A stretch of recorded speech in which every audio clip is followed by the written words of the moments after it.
let me outline to you the storytelling method that we're going to be talking about today. This is called the heartbeat storytelling method. Why is it called the heartbeat? For two reasons. The first is a bit more literal in terms of, you know, those heartbeat monitors that go beep, beep, beep, and there's kind of lines go up, lines go down. That's a literal interpretation in terms of the kind of the energy and the tempo of the way that we tell stories should go up and down in that way. A bit like a roller coaster. So you want to be taking people down and then bringing them up, taking people down, bringing them up. So that's quite a literal description. But also a bit more of a metaphorical description is that the heartbeat method, heart to heart, it's all about connecting through the heart to your audience. And that's the real power that stories have for us as speakers, is they allow us to connect emotionally with our audience. You don't connect with an audience by telling them lots of facts and figures. You connect with them by telling stories. And stories are a frame that you can provide lessons and philosophies and meaning through. If you think of Aesop's fables, for example, if you think of the hare and the tortoise isn't just a random story for entertainment's value. There's a message, there's a parable hidden within that story. And that's what we want our stories to be doing as speakers is, yes, they can be entertaining. Yes, they can be funny. Yes, they can be exciting and dramatic. But you also want some of the lessons and some of the leadership that you're trying to impart as a speaker to be coming through those stories. And that's what this structure is going to help you with. So we're going to have some fun on the Zoom whiteboard. Have any of you ever used the Zoom whiteboard before? So it can be a little bit fiddly, but it is useful for certain things. And this is a relatively straightforward diagram to show you, and I'll also talk you through it at the same time. So first of all, can everyone see my whiteboard or see that I'm sharing what looks like a white screen? Yeah. Mm-hmm. All right, good. So there's just nothing on it now, is there not? There's nothing, no. So I'm going to be using my fine artistic skills. Okay. Using my artistic skills, not necessarily fine. So right, just make my pen a little bit bigger and let's go for a I see. A color. The heartbeat storytelling method is essentially 3 parts. And for any of you who are familiar with film or theater, you'll know that films and plays are sorted into 3 acts, and quite often books are as well. So we're not really reinventing the wheel here. We're following a formula that is used through a lot of different storytelling mediums, and we're just putting a bit of a speaker's spin onto it. First part of the story is a fairly level line. Second part of the story is a downward line. And the third part of the story is an upward line. So remember I said earlier about that heartbeat monitor, the beep, beep, beep. So this is where you see some of that literal shape coming through of you have a level line going down, coming up. So these are our 3 parts. Make my pen a little bit smaller. Can I just ask for clarification? So what you're doing there is you have this pen sort of, and you're drawing on that white screen, is it? Yes. Do my best to audio annotate, but yeah, let me know if anything's not clear. So essentially what I've done. No, it's just interesting because I never knew that this method existed. I could certainly not do it, but it's interesting to know. Yeah, Okay. So basically what I've drawn is a line that is level and then goes down and goes up again. Yeah, like that. Yeah. Yeah, and we're splitting it into 3 parts, kind of like your 3 acts in a film or in a play. The first part I call set, S-E-T.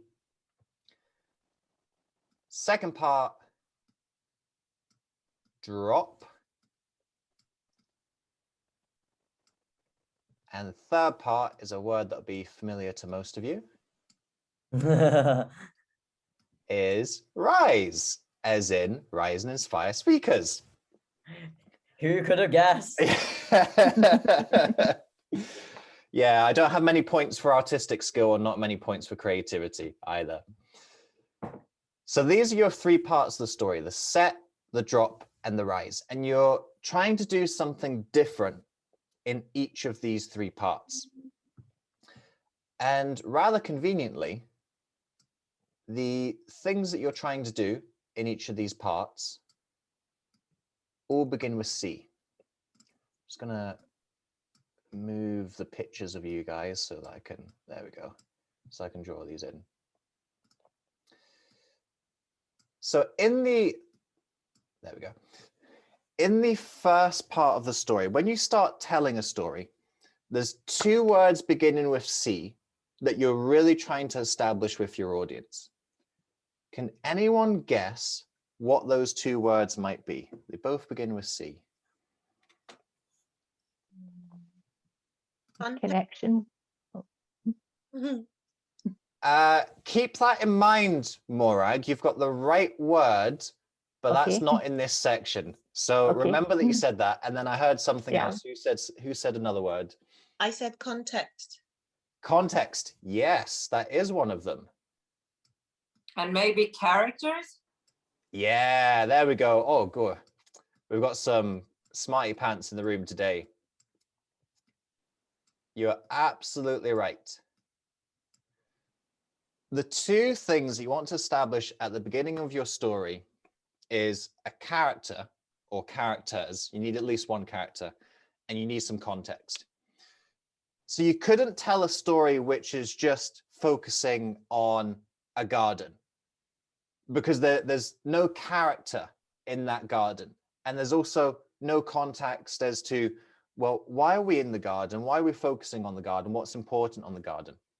So you need to have some kind of character. This could be you. So you could be telling a story about your life, in which case you are the character. But this could be any other character. You could be talking about your mom, you could be talking about your child, you could be talking about a historical figure, you could be talking about a client, you could be talking even about a fictional character. You could be talking about Harry Potter, or you could be talking about a character that you just made up their character for the sake of telling an analogy. But you need to have a character there somewhere. The character is ultimately who makes the journey through this story. So they're going to basically journey along this line. They're going to journey along here, and then they're going to go down here, and then they're going to go up at the end of the story. And we'll run through what's happening to them on this journey. But that's the character that we're going to be following. Ultimately, that's who we're going to be rooting for. So we need to connect with that character and feel like we're supporting that character in some way. And then the second part that we need is the context around the character. So what's going on? What is this character facing? What are they trying to do? What are some of the obstacles they might be facing? What are some of the aspirations they might be working towards? And you don't need a whole life story behind how this character has gotten to where they are, but providing just enough context. And this is a mistake that is quite often made in stories, is there's perhaps a little bit too much unnecessary detail that's put in. You're just focusing on what the key things that my audience need to know in order to understand the journey that the character is going to be taken on through this story. Is that making sense for everyone so far? Mm-hmm. I see some positive nodding faces. Good stuff. So that is the first part of the heartbeat method. So we've got a character and they're in a setting, la la la la la, they're going along here, and then woof, there's a big drop. And that big drop happens because of at least one of two reasons. It's sometimes two reasons, but quite often it's one or the other. And both of these reasons also begin with C. Again, can we guess what these words might be? Catastrophe. Crisis. I had two separate things there. Us again, isn't it? Both of us again, Maura. Yeah, I know. It's like we're just at the same time. Like me. Yeah. Let's go for, yeah, so Morag first. What was your guess? Crisis. That's not what I'm thinking of, but you're along the right Oh, okay. lines. And EJ? That's a better guess than mine. Mine was catastrophe. So Such Yeah, dramatic I would- word. Wow. you're I would along the say right lines. We're just flipping- Challenge. Yes. There we go. So Melanie's got one of them. Challenge is much less violent as a word. Yeah, exactly. Yeah, it doesn't have to be a catastrophe as such. Or it could be a challenge. Yeah. Can anyone And guess? there was a second one, was there? There is, yeah. So what do you think the other word is? With C. Yeah. Choice. Oh, that's a good guess. It's not Oh, yeah. choice. It's not change, is it? Not change, no. Slightly colder with that line of thinking. Is it a negative word or a positive word? It's negative, yeah. Yeah, okay, so that makes more sense. Choice wouldn't be a negative. Maybe you're just making good choices then. So it's a challenge, Yeah. and Oh. it is. I'll give you a clue. It's a bit more related to relationships.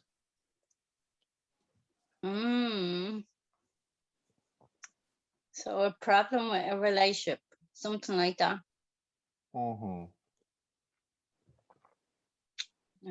I may have to feed this one to you. Let's see if we can get another guess or two before I spoon feed you the answer. Relationship.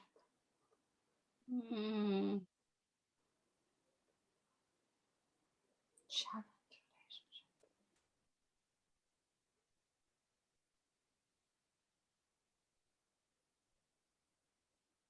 It's also a word Can you that's give us a clue? that's a synonym for war. So you can have it in a relationship, but you would also describe two countries at war as being in. Conflict? There we go. Boom. Ah. What is it? Conflict. Oh my God. Oh yeah, that makes sense, especially in the context with challenge, doesn't it? Yeah, Yes. conflict. Yes. That should have came so easily to us. Yeah. It's yeah. So sometimes Well, you're we are trying to just think not people like who think of too conflict. clever. Sometimes the answer's a lot simpler than you think. Yeah, that's what it was. So here we are in the second part of the story, and our character, things have been going along, la la la la la, and then boom. In this second part of the drop, they experience at least one of two things: a challenge and or a conflict. What's the difference between the two? So a challenge is not necessarily something, we were saying, is it a positive or a negative word? Challenge isn't necessarily something that's negative, is it? Because climbing Mount Everest, that's a challenge. So Yeah. challenge is just something that comes along that requires an action or series of actions that the hero doesn't know whether they're capable of. So climbing Mount Everest, you go, I don't actually know if I'm able to take on that challenge. It could be stress at work. It could be running a marathon. It could be being diagnosed with some kind of illness. So there's lots of different things that this challenge could be. It might be something that the character has taken on themselves. It might be something that life kind of throws their way a little bit more. So that's a challenge. Alternatively, there's a conflict. And conflict, as I said to you in my clue, is a lot more relationship based. So conflict could be, for example, a breakup. It could be a relationship ending. It could be butting heads with someone in the organization of you want to take the company in one direction, but they want to take the company in another direction. And there's a conflict that happens there. It could be something like The Lion King, where there's a conflict between Uncle Scar and nephew Simba. There's lots of different ways that we can see that conflict happening, but it's usually more between different characters, whereas a challenge is usually more something that the central character is facing themselves, if that makes sense. But it would be interesting. It would be interesting if you had a conflict with yourself, wouldn't it? That's what I was Oh. thinking. So if you were I the was- only character Mhm. and Yeah, you I was describe a thinking conflict that you are having with yourself. Totally, Yeah. I was thinking that. That's what came to my mind too. Yeah, so that could actually be a slightly different form of conflict. Again, it's kind of relational. You're having a conflict with one Yes. version of yourself and another Yeah, version of yourself almost, which actually, funnily enough, I mentioned the Lion King. That's what Simba has. He has this conflict between, am I just going to be Hakuna Matata, no Yeah. worries, or am I going to take on my responsibility Mm. and be the king? All right. It's kind of like, am I going to step forward or step back? Oh no, it's too frightened to step back. To step forward, or cannot step back. Yeah. It's too fearful, the unknown. So it's conflict with the higher you and the old you that does want to Mhm. move. So yeah. Yeah. So as you can see here, whatever the challenge or conflict might be, this is a low point in the story where the character that we're following, the hero, the protagonist of our story, they're struggling, they're having difficulty. And so you get this dip in the story. And this is really important because we need that dip in order to really appreciate the next part that comes. And that next part is the rise of the story. Again, there's two words beginning with C that come in here. Someone has already said one of those words, if they can Choice. remember who it was. Choice. Change. Connect. Yes. So, Morag, you're exactly right. One of the words that can come up here is connection. I'm going to run out of space for that. One of the things that can happen is the character has improved connection, and this normally comes after that conflict. So the conflict and the connection, they sort of link in with each other. So either they have that conflict within themselves and they improve the connection with, okay, this is who I really am and this is who I really want to be, or they have a conflict with another character and they resolve that conflict in some way, and then they have improved connections. So they're struggling to connect with their child, and then they work through it. They're struggling to connect with their lover, and then they work through it. What could be the other C? So we've had some really good options, change, choice. They're not quite what I'm looking for, though. Has anyone got any other ideas? Closure. Oh, again, another good word, but not what I'm thinking of. Climb. So, You're all given such good words. Just need courage. to hit upon the right one. Courage. Clarity.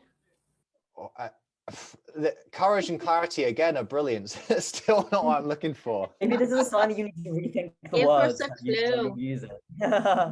So the Give us a clue clue. is it links with the overcoming of a challenge. So if you overcome a challenge, Adversity. A first. Oh no, that's a no. Oh my god. Conflict management or something. I'm in a very medieval mood. Conquer. Conquer. you're perhaps a little bit closer with that, EJ. Clarity. Had clarity already. Oh, sorry. Hmm. Can I use a dictionary? So let's imagine that you overcame a challenge, you climbed a mountain, you ran a marathon, you got a degree. What would be one of the Conquer. first things you'd want to? Contentment. Concord. Still haven't heard it yet. One of the first things that sorry, you didn't finish what you were saying there. So let's say you overcome this challenge, the mountain, the marathon, the degree. what would be one of the first things that you would do after overcoming? Celebrate. Celebrate. Boom! Yes, Celebrate. yes, Sandra. Oh my God, that's the first thing you would do. Again, I'm not going to have enough. All right. So Mhm. in the rise of the story, you have one of two things happen. You either have some form of celebration, there's been a challenge, overcome the challenge, and there's celebrating overcoming the challenge, or there's been that conflict, the conflict is resolved, and there's an improved connection afterwards. So think of two main feelings that you have after, say, watching a film, finishing a TV show, reading a book. It will often leave you in one of two states. You either get that sort of bit of exhilaration in terms of, yay, they did it, they finished the quest, they overcame the challenge. There's a little bit of kind of excitement and pump that comes through. Or there's that more kind of sentimental, poignant where you feel, oh man, that was just that was really heartwarming, that was touching, that was a lovely story. And that's what these two words point to. So you're either wanting to leave your audience with that feeling of celebration in terms of overcoming that challenge, I can do that too. Or you leave the audience with a feeling of, hey, that conflict, I can resolve that as well. And I can feel that connection with myself or with others that character experienced. And that's the really key part of this process. So you've got this character that you're following throughout the story, and you learn a little bit about them, you learn a little bit about the context of what they're facing, and then suddenly things go downhill for them. There's this challenge, there's this conflict, and then through the act of overcoming that challenge, resolving that conflict, you then get this rise, and you get that peak of celebration, or that warm, heartwarming, poignant, sentimental feeling of connection. And if you notice on this diagram, the character ends up higher than they were before. But they had to go through that dip in order to end up higher than before. So yes, they face this challenge and the conflict, but through that challenge and conflict, they actually end up better than where they were at the start of the story. Yeah. And that's key, because this story, even if it's about you or about historical figure or fictional character, it's not actually about the character in this story. It's about your audience, and your audience seeing themselves in the story that they're telling. Yeah, I guess. So you want your audience to connect with this character at some point during this story. Now, it won't necessarily be at the start. So if I use a speaking analogy here, and there's probably a couple of you who can kind of resonate with this, we might have someone who's just starting off on their speaking journey, and they're saying, okay, I kind of think I want to be a speaker. There's a couple of causes that I may be passionate about, or a few things that I might want to share with the world. And as you're telling a story of this speaker, now it could be you, it could be a kind of made up character, you might have some of the audience who are going, yeah, I sort of resonate with that person who's right at the start of their journey, and they kind of know that they want to do something, but they haven't necessarily traveled very far along that journey. And there's probably a couple of you who kind of resonate with this fictional character. Then as this speaker goes a little further along their journey and they start maybe getting a couple gigs and they start speaking here and there, there's some challenge or some difficulty. They're finding, hey, I'm starting to kind of, this has taken up a little bit more time, or I maybe try and run an event and it doesn't go very well, or I have a bit of a tough audience, or I'm really kind of starting to struggle balancing my job that I'm doing as a 9-to-5, and then I'm doing this speaking stuff on the side and juggling the time and energy. That's getting a little bit tough. That's where your audience might come in. They might say, okay, I don't see myself as the speaker at the beginning of the journey. I actually see myself as the speaker who's kind of struggling and trying different things, and they're not necessarily working, not really getting myself out there the way that I want to get myself out there. And again, there's probably a couple of you who are in this group who resonate maybe with that part of the journey a little bit more. But ultimately, whether you're catching someone at the beginning of the journey in this set phase, or perhaps catching them in the middle in this drop phase. You want them to be able to see, okay, I see this journey where I too can get to that point of celebration. I too can get to that point of overcoming the challenge or resolving the conflict that I have. And I too can end up better than where I am right now. Whether they're at this kind of nice level phase of the set, or whether they're in this lower phase of the drop, they can say, okay, I see how the character in this story is able to rise beyond that. And that means that I can too. And that's ultimately what the purpose of all your stories are as a speaker. You want the audience to be able to see themselves in that story, see that there's a journey and a roadmap between where they start off, whether it be here or here at the start or in the drop, and they can ultimately get to here. That's where they want to go. They want to get to that point of their aspiration, get into their dreams, their goals, their desires. And your story shows them a roadmap to how to get there. Is that making sense to everyone? Absolutely, yeah. Yeah. And that is the heartbeat model. So you're taking them along this little journey. There's a nice level playing field where you develop a character, you set the context, you take that character through a challenge or a conflict, or a challenge and a conflict if you're feeling really inventive, and then overcoming that challenge, resolving that conflict, and ultimately the character ends up better than where they were before. And if you do that right, your audience will be eating out the palm of your hands. They'll go, wow, that was incredible. I was captured by that story. I was inspired by that story. And when you get that reaction, it means that there's something with the story that your audience has really resonated with, and they've seen part of themselves in that story.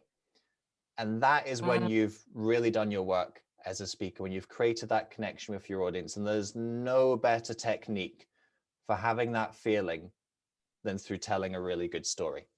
And I've seen most of you speak by now, and I know that you've got a lot of good stories to tell.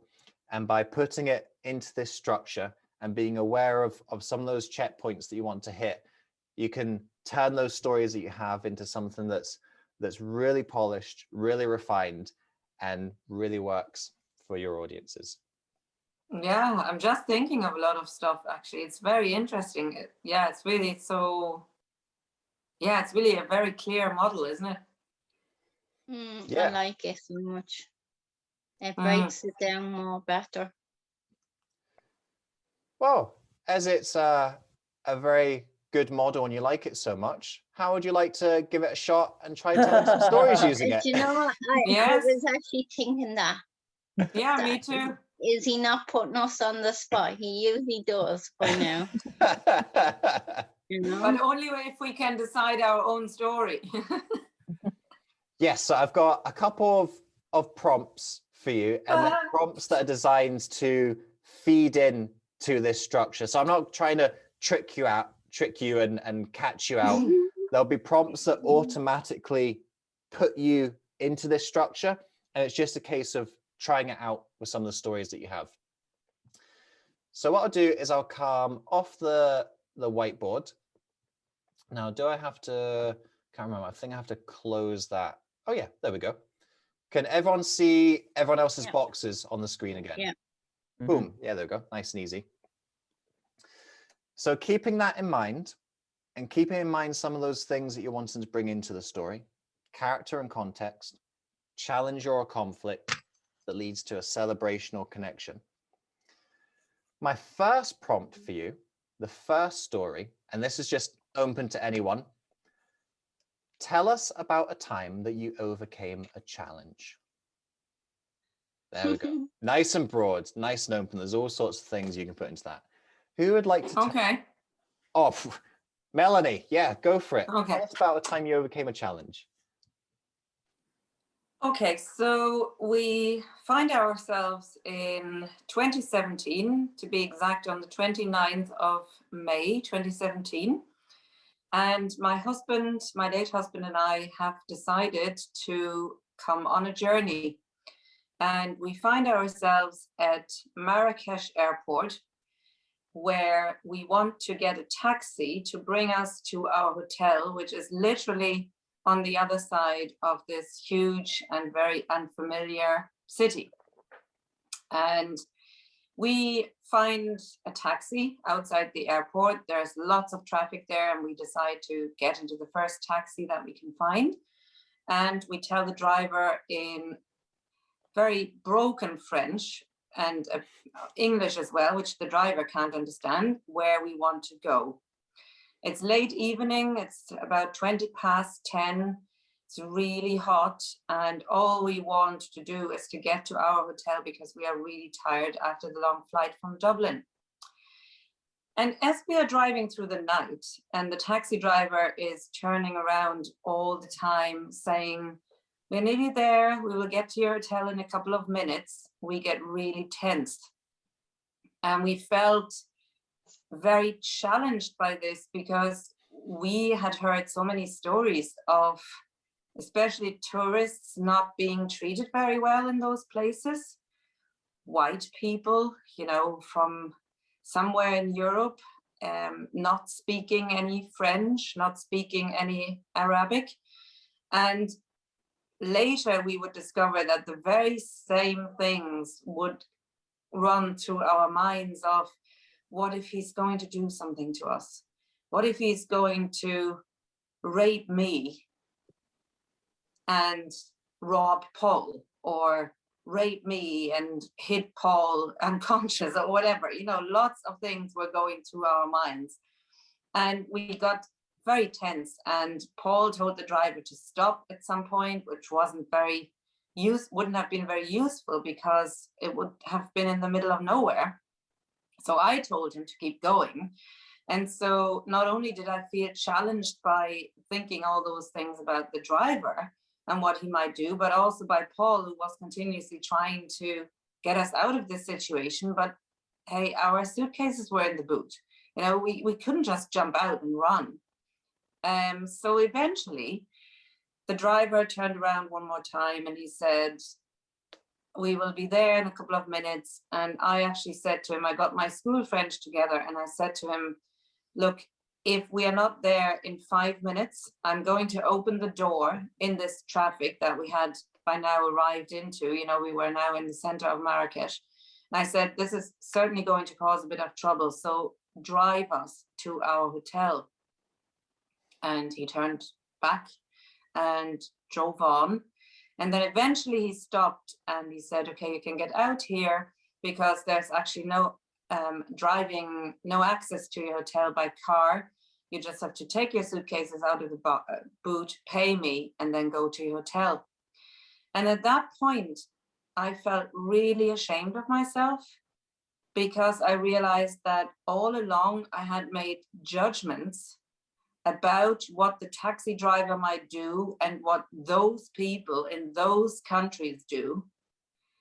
But I had never for 1 second considered that this guy was actually just a good, friendly taxi driver. Okay, he didn't speak our language, but he was okay and friendly. He didn't do any of us any harm.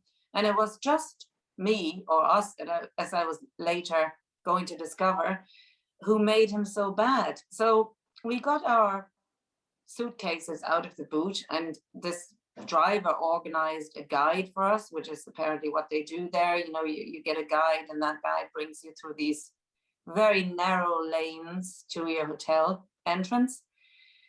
And when we arrived in our room, we just hugged wordlessly. You know, it was such a relief. And then we moved away from each other and we both looked at each other saying, "Isn't it actually strange that we felt so much fear when we could have just trusted the man? He hadn't done anything to threaten us. He had been very kind.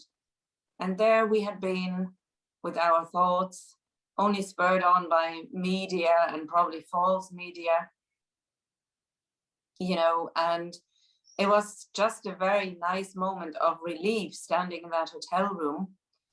but also realizing, okay, I think if this ever happens to me again, that I'm in such a situation in a foreign country, I won't be so quick to judge, because most people, I think, are ultimately nice people and don't want to harm us.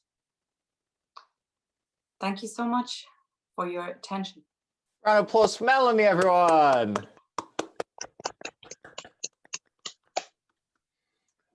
Okay, so let's break that down a little bit and see how the heartbeat method was playing into Melanie's story. So first of all, who was our character or characters in the story? Melanie, Herself. Yeah, Yeah. Melanie. Anyone else? her husband, Husband, and perhaps one more the character worth the considering? taxi driver. Taxi driver, yeah. So I'd say it was mainly Melanie, with husband as a secondary character, and then there was this kind of minor character of the taxi driver. But just because he's a minor character doesn't necessarily mean that there isn't an important role to play, as we see perhaps a little bit later. So that's the set. Then what was the context? So Melanie, husband, taxi driver, like who are these characters? Like what's going on? Why should we care about them? What was the context that we were provided? They were on holiday in a foreign country, Mm-hmm. Yeah. heading for the hotel. Yeah. So didn't find out anything about how Melanie and her husband met. Didn't find, the taxi driver didn't need to hear that he was 6'5" with brown hair, and he worked as an estate agent before he decided to start driving taxis. So we didn't get any extra information that was unnecessary for the story. We got just enough context that allowed us to understand what would happen next in the story. And that takes us into part 2, the drop.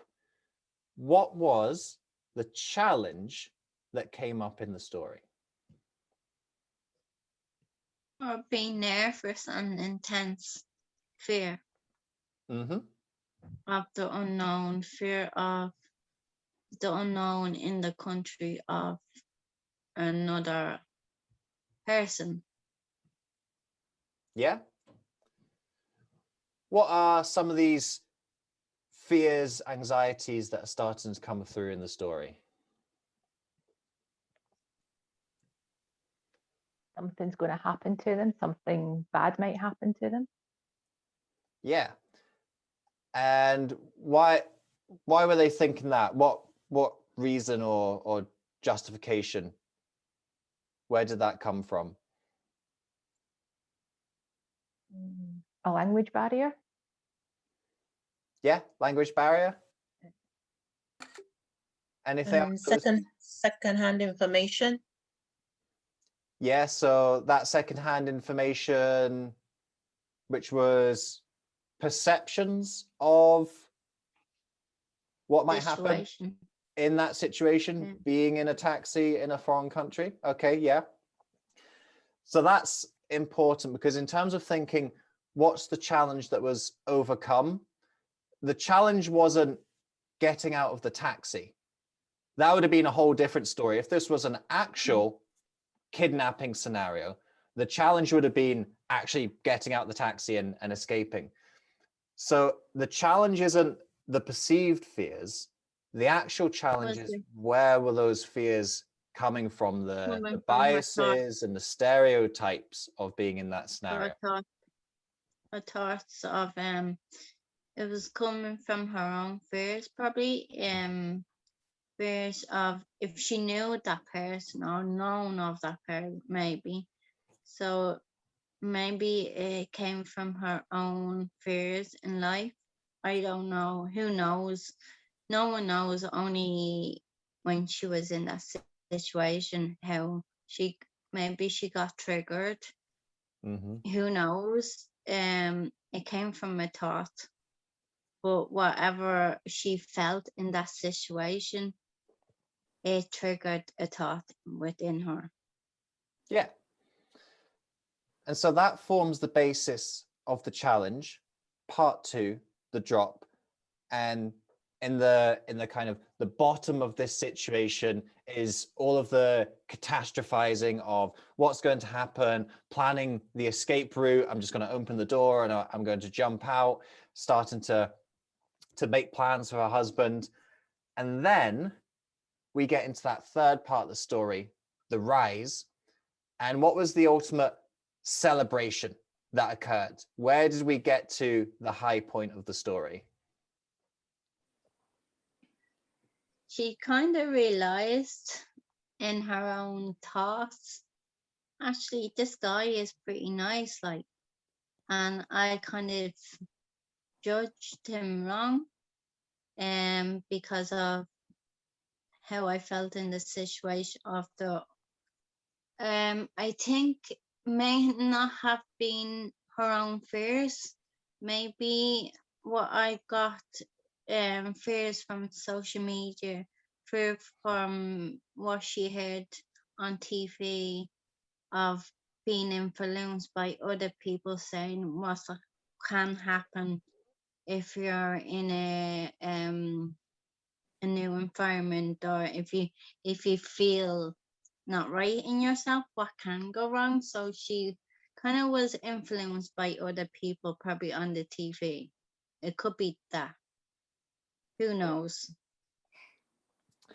So yes, that's the celebration of this story. Is the challenge was these preconceived ideas fed from likely multiple different sources: social media, traditional media, hearsay, interactions with other people, cultural bias, like all sorts of things.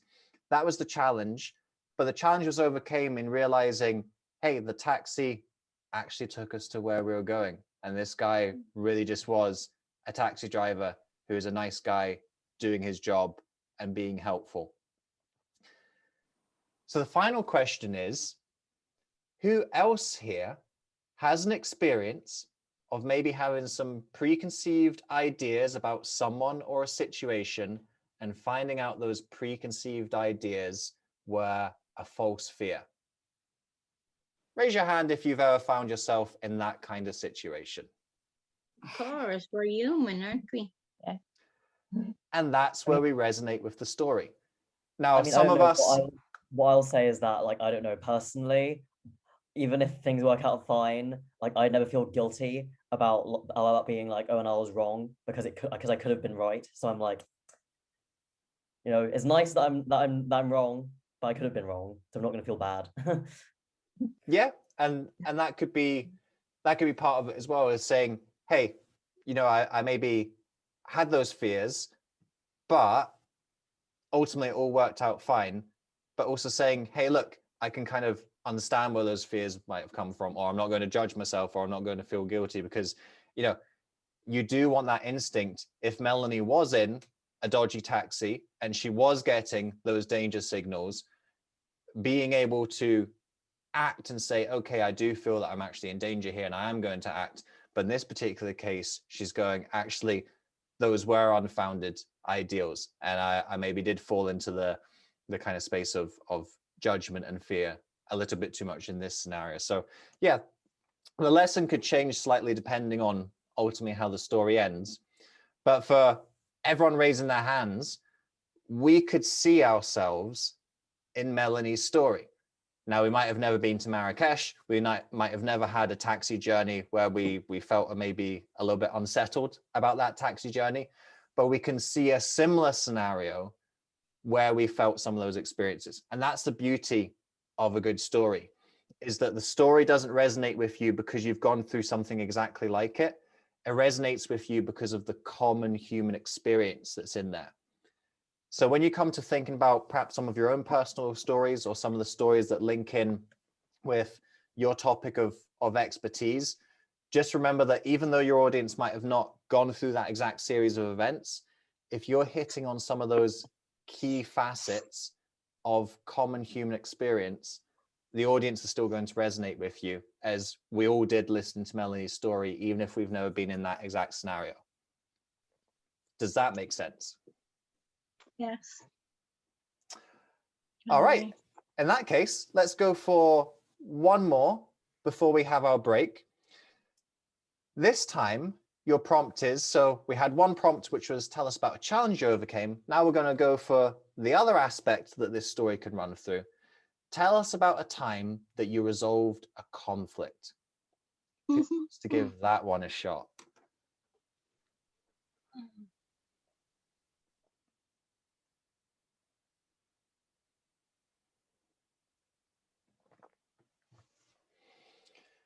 Parent, child, friend, boss. Yeah, go for it, EJ.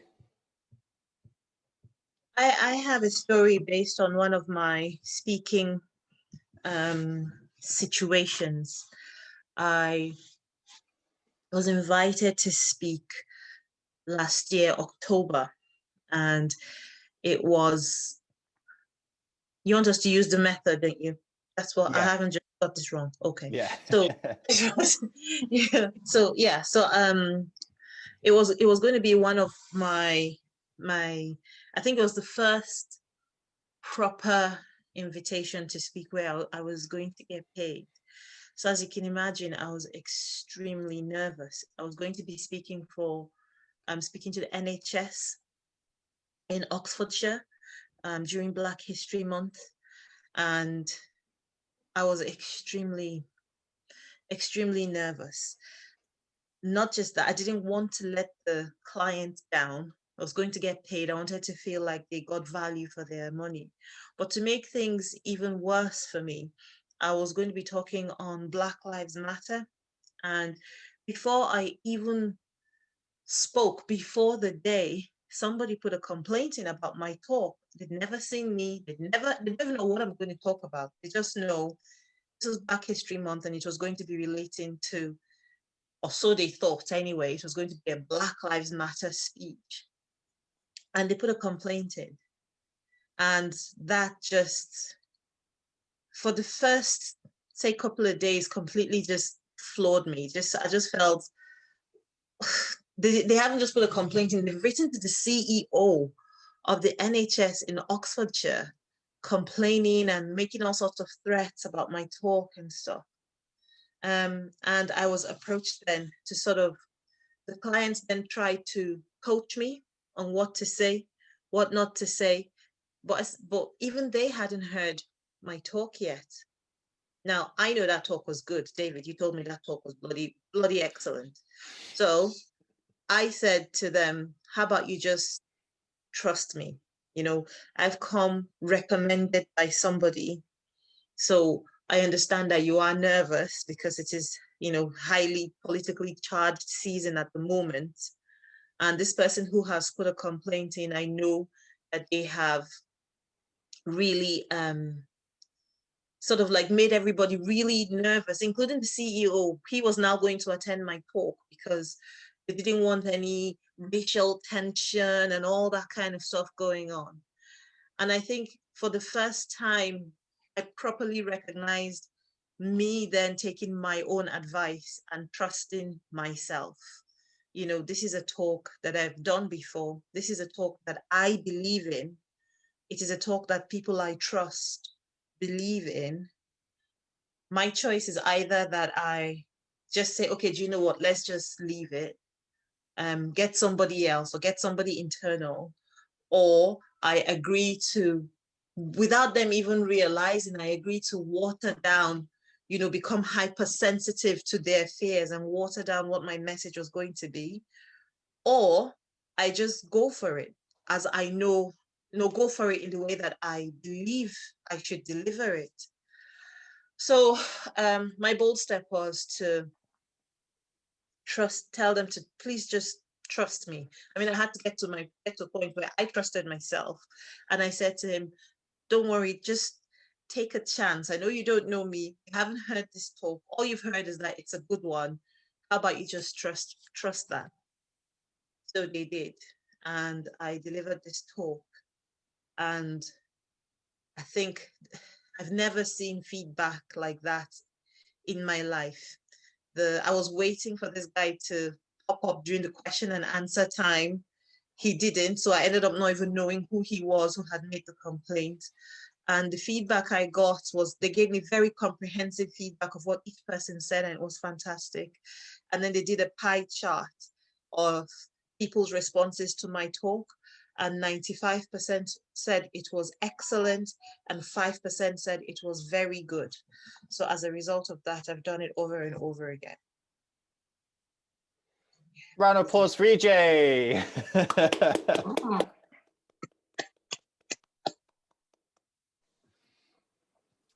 So first of all, a quick hello to Karan. Glad you could make it with us, Karan.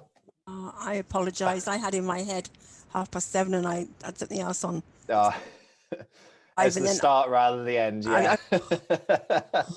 yeah, and I just saw your message. Oh, so I do out of it. As I I'm say, here. better late I'm than here. never. Glad to have you with us. What we're talking about here, you probably won't have very much context for. We're just wrapping up the workshop section, but we're just finishing off looking at what EJ's just been speaking about. Then we're going to have a little break, and then we're going to have Aidan's speech after this, and that you'll be able to kind of link in seamlessly with that. So checking back in with our studio audience, who kind of know what we're looking at here with EJ's talk. First of all, who was the character or characters in this story? Yourself. Yeah, so pretty much this was just a story about EJ. We did have, like, it wasn't The just CEO. herself. There was the incidental character of the person who complained. Yeah, yeah, actually. That was So, when we set this thing off, isn't it? Yeah. Well, the CEO played a part. yeah, so we've got a couple of other kind of characters that are sort of slipping in there. There's probably actually the complainer is like the next major character, and then the CEO is kind of like a named character who isn't necessarily kind of too integral to the story. But yeah, probably your complainer's the next key character after EJ. And then context. So what did we find out about the situation that these characters were finding themselves in?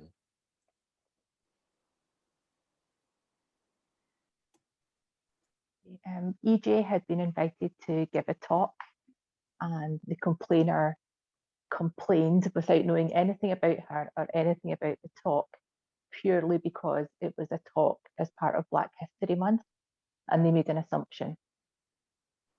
Yeah, so we're starting to see, okay, this upcoming conflict with the characters, but we're starting to get some of the context for why that's been happening, and then a little bit of context about our key character of EJ. What's some of the context surrounding her and this talk that she's delivering?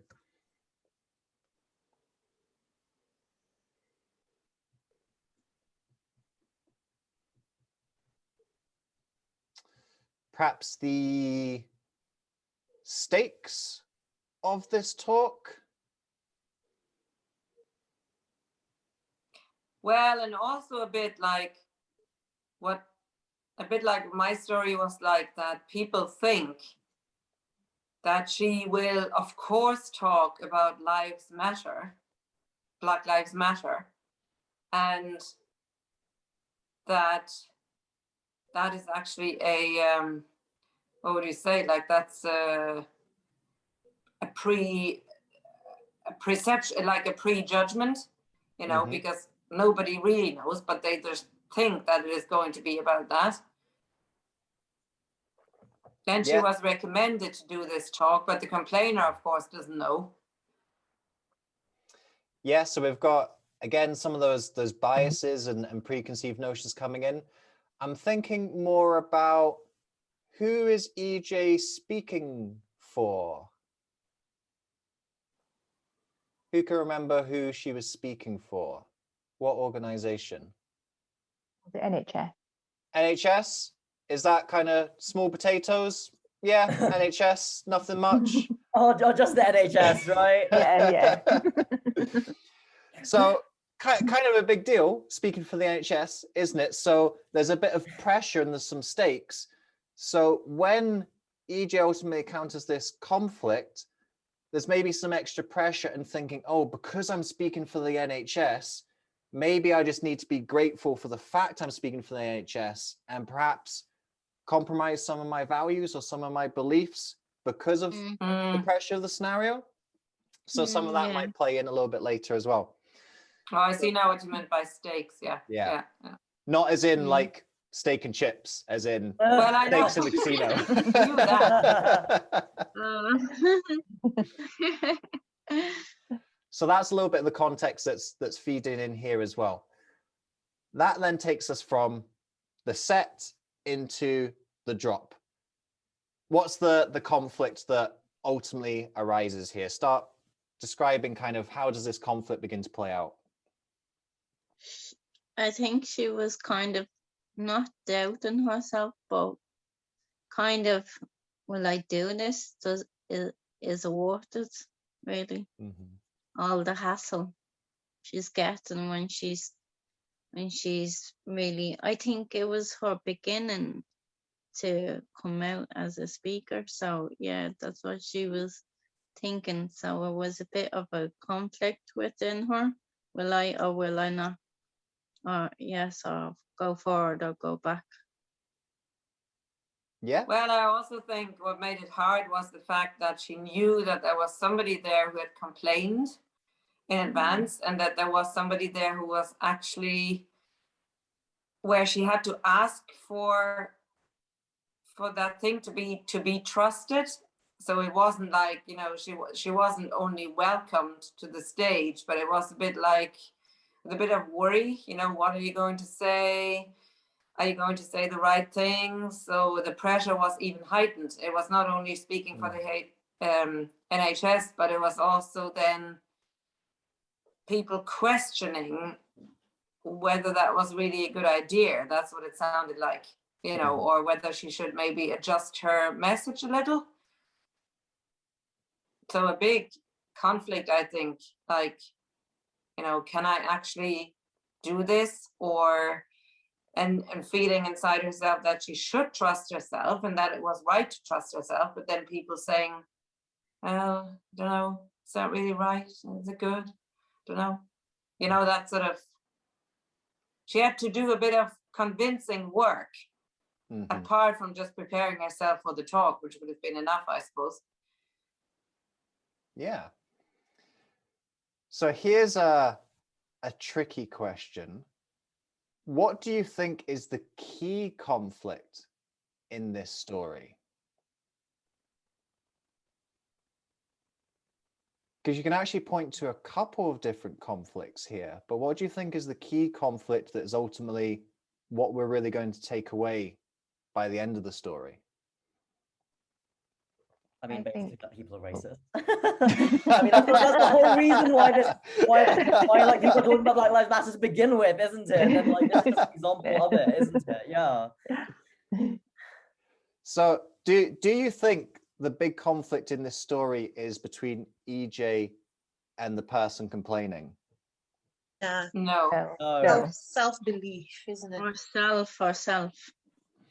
So although that's the kind of the catalyst of somebody complaining, the real conflict is where EJ's thinking, you know, do I start watering this down? Do I start playing to the masses? I've got the CEO involved. I've got this person complaining. Do I compromise who I am for the sake of these people? So although they're kind of the sort of the cause of it, they're not really the main conflict. I bet the complainer didn't even turn up and watch the talk, so they're not really involved. The CEO is there, but just kind of I'm saying he, I actually presume it's a he, they're not necessarily in conflict with EJ or trying to shut her out necessarily. The real conflict is actually within EJ herself. So that's the low point where she's at the point of saying, am I going to change this talk that I know has worked, has caused me to get this gig in the first place? And then that sets us up for the third part of the story, the rise. How does EJ resolve the conflict and what happens through her resolving the conflict? Do you know what just came to my mind there? Yeah, you were talking about it was conflict with the two of them and it reflected back on herself. yeah, she might have doubt by herself, can I do this? Because she was starting off. But yeah, I think that could be normal in any situation at times, depends where you are. But if you turn around, she did have belief because she went forward. Mhm. Maybe she doubted herself for, I don't know, for a short time. And that's normal because we're human. When you Yeah. have all this challenge coming up. But she turned it around and she kind of felt that strength within her. Mhm. She looked within herself. That's what I'm getting from that. She said, no, fuck them, I'm doing it. It's that's what I'm here for. Maybe she uses the challenge as to develop her belief even more. Yeah. So maybe it strengthened her up because, okay, maybe, of course it wasn't nice to happen. Of course, I'm not saying that. But if you turn around, what they say, what doesn't kill you make you stronger. So she probably used it in the end and say, no, this is what I want in my life. So I'm going to use this to actually, and the more she said, the more she did it, she found, yeah, I'm good at this. So it kind of was a fuel for her to make her. So if outsiders criticize her or anything, she's more stronger. Yeah, well, I think that the actual rise, the rise of the story begins with asking the CEO, no, the person, was it the CEO, whoever, to trust her. And then, but the actual rise is when the feedback comes back. And it's 95% saying this was, what did they say? It was brilliant, fantastic, outstanding. And the other 5% say it was very good, which is, again, there's no bad feedback in there at all. Nobody's saying, oh, she shouldn't have done that during this week. And, it wasn't really good enough. It didn't live up to our standards. We don't want to talk about anything related to this kind of, like nobody did. They all said it was fantastic. So that must have felt so wonderful. Vindicating. Must have felt very vindicating. But I think it's a brilliant achievement to overcome such a challenge and then rise above it and make herself stronger and show these people what she's made of. So I think that's like some people might back down, but she didn't. And she went and fought for what she believed in the end. Absolutely. So final poll for the audience. Who has had the experience of wondering whether to stick to your guns and you did, and it paid off in the end because you stuck to your guns? Who's had an experience like that? Again, just raise your hand. Yeah. And that's where you resonate with the story. You might have never spoken for the NHS. You might have never had someone complaining about you. But in that story, you see, hey, you know what? I need to stick to my guns more often. Because perhaps you've had the flip side of that story. There's one time where you compromise your beliefs, you compromise your values. And it went badly. And you're thinking, shit, I should have stuck to it the way that EJ did in that particular story. Yes. And there you have it. That's how the heartbeat method works, is taking your audience through that journey.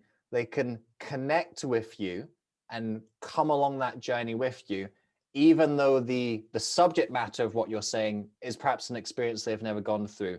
The emotional resonance of that story is something that they can connect with. And that's what we want to have whenever we're telling stories as speakers. When you have that emotional resonance, it doesn't matter what you're talking about.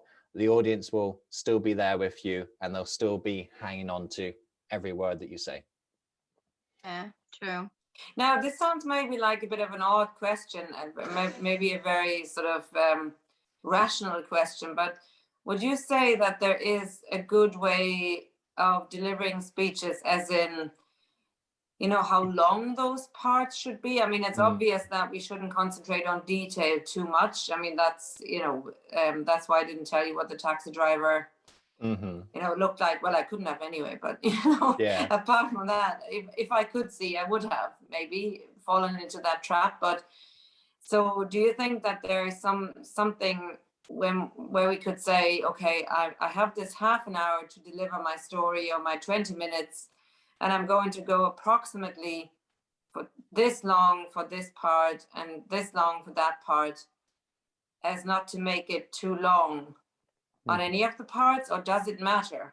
Is it more important to have the flow, really? And isn't the end bit, the rise, always being the shortest, because you know that is the end of your story?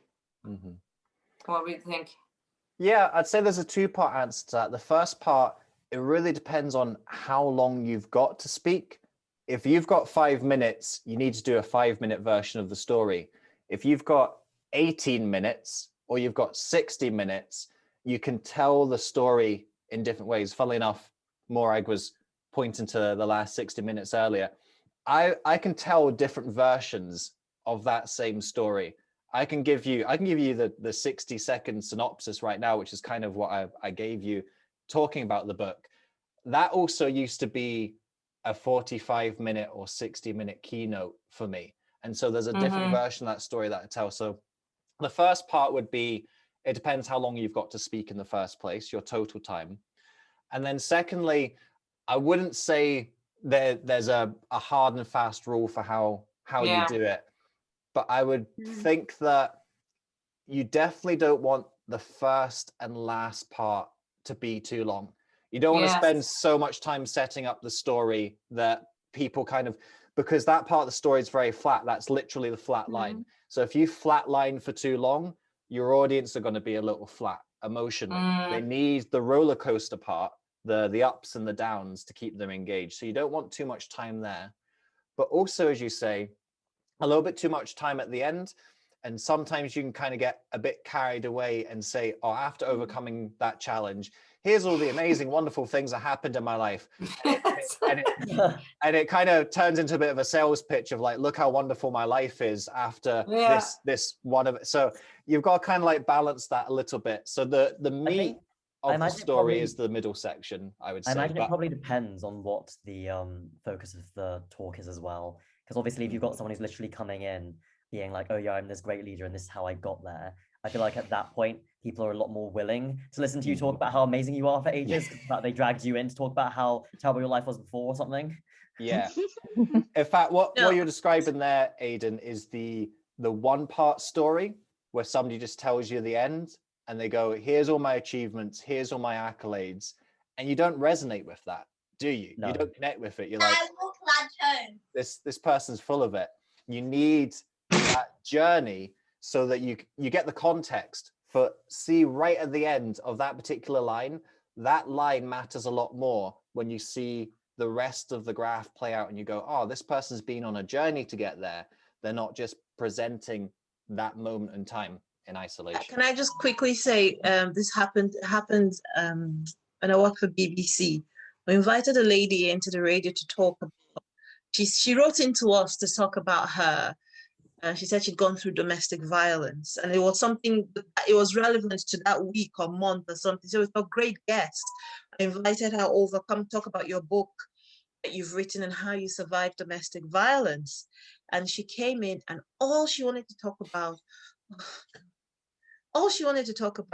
was how she was an air hostess, all the parts of the world that she had been to, and oh my goodness, alcohol in this country and alcohol in that country, and just what an amazing life she'd had.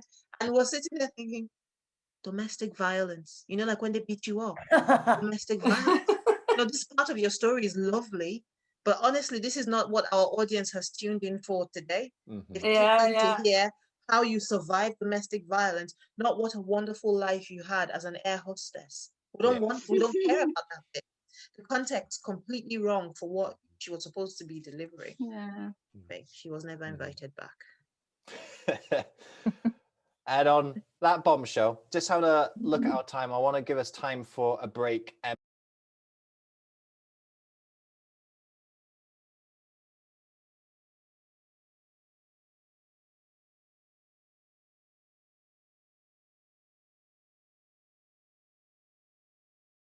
The first part of each meeting will be a workshop delivered by myself where you will learn the key tenets of public speaking so that you know how to structure your speeches, tell engaging stories, and be able to prepare for any speech at short notice. You'll learn which techniques help you appear and feel confident, hold your audience's attention, and inspire them to take action on your message. We'll also cover what tricks you can use with technology to create more engaging speeches, unite large groups of people, and establish yourself as an expert in your industry. In the second part of the meeting, members will take turns delivering a 10-minute speech and get evaluation from everyone in the club. This will allow you to identify weak areas to sharpen your skills as a speaker, practice important content to get it just right before you deliver it for real, and allow you to experiment with new material in a safe, supportive environment. Additionally, every 12 weeks we will have a networking party. This is a meeting dedicated to building connections with each other so that you can make friends with like-minded people from across the world, find out about new opportunities to speak and serve, and create partnerships that allow you to increase your impact and income. The Virtual Speakers Club is a unique blend of learning, community, and opportunity that will help you develop your skills, build your network, and make your difference in the world.